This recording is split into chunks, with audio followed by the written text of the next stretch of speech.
Audrey and I want to take a couple minutes today and talk about our experience using product goals for the first time this year.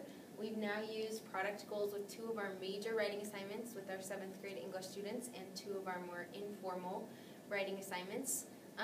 Audrey, how did you feel like it went the first time that we did it with product reviews? So the first time that we did this, obviously we did it with product reviews, and I actually decided to model it and have them do the says and the does. And I felt like that was really helpful because doing the says helped them to summarize what the article was saying and kind of get that out of the way. It was hard to get them to understand what I meant by does. And so I gave them lots of synonyms. I said, this is the characteristic that the author is using in their writing. It's what the function of this is. And they would want to say, well, they said that they bought a bike and that they really liked it. And I'd say, okay, but what would you call that? And they're like, and then finally, if you said, what do you call it? They would say, oh, okay, that's like a personal story. And so then we could say, okay, personal experience and get them to list it. So I thought that that was really helpful. When we presented this at UCTE, someone actually suggested explaining it maybe, because we teach 7th grade, maybe explaining it to older students as the what and the how. What are they saying and how does that affect the writing, or how is that, how do they say it? Good, that's great. I chose to do it a little bit differently. I left out doing the says part. We did that more verbally as a class, and then I just had them write down the does. And I felt like that went okay. I think if I would go back, I probably would have started doing the says and the does. I found some of the students struggled separating out the difference between those two.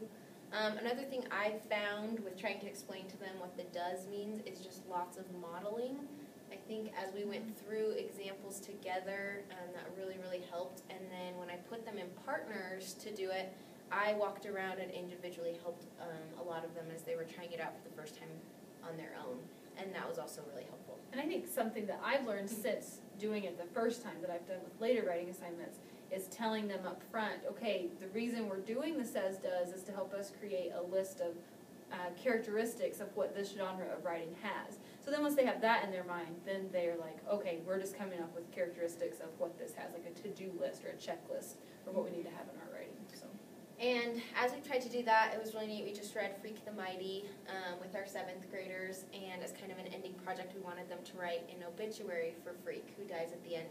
And so we were able to do this kind of on a fast-paced version, and we showed them several examples of obituaries, which a lot of them had not read before.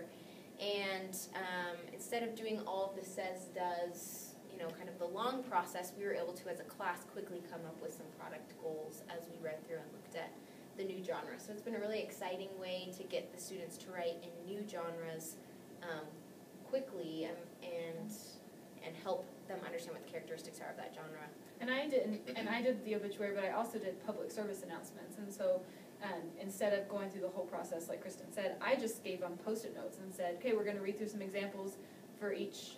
After you've seen all these examples, I want you to write down 3 things that they all have in common that you think that this genre has to have as a characteristic. And then we just write those on the board, and then quickly, like in one class period, they can come up and formulate a new genre that they've never even written in before. I do feel like it helped, though, to do that longer process the first time. Oh, for sure.